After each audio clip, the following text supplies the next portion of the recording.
Do you ever come across a health hack or a tip that makes you scratch your head a little bit and wonder, does that actually work? Every time I do this show. And that's why, Drew, today we're getting to the bottom of a few more of the most wild ones. It's time for What's the Real Deal? Woo! Celebrity Edition. Okay. Cardi B recently came out with a show-stopping sex secret.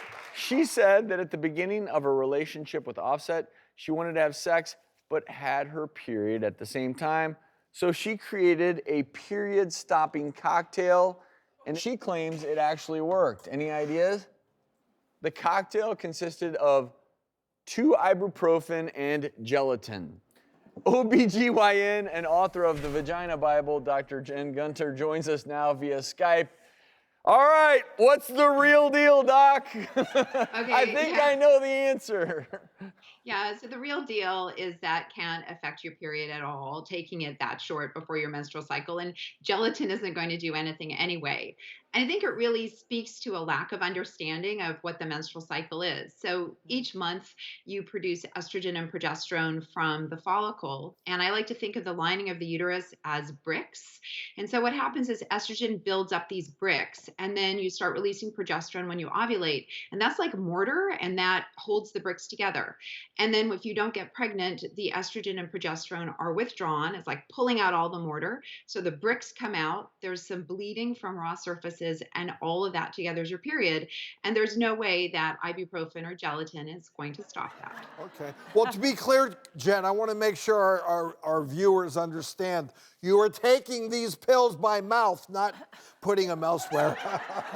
Well, but even then, they're not going to help. But on top of that, there is, I think, this fascination, Dr. Gunter, with preventing periods, and it's a very natural thing because even though the bricks and mortar are coming down, that will be rebuilt, so to speak, right? So even if you could interfere, would you want to?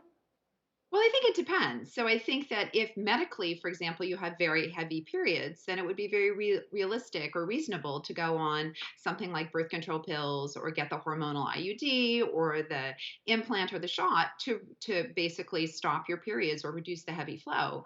But for sex, there's no medically necessary need for that. And I think it's important to figure out, is this just, I don't want to do extra laundry because I can get behind that? Or is this societal squeamish about menstrual blood? Because, And you know what, Dr. Gunter, I'm glad that we're having this conversation with you because I'm actually one of those women that really appreciate my periods. It makes me feel feminine when I have them. I actually don't have a problem having them. And yeah, I get cramps sometimes, but okay, you take some Tylenol and you try to move on with the rest of your day. But I always found it interesting that there is this sort of trend of people wanting to stop their periods completely. And sometimes it's just for convenience, right? Like, okay, I'm going on a vacation and I would really rather not be bloated on my vacation. And to me, I'm like, this is a natural, reproductive, biological process that I am grateful for. And eventually, to all my geriatric friends, it ends. And Dr. Gunter, we do have to move on, but really quickly, when should a woman worry that her periods are excessive or problematic, if you will?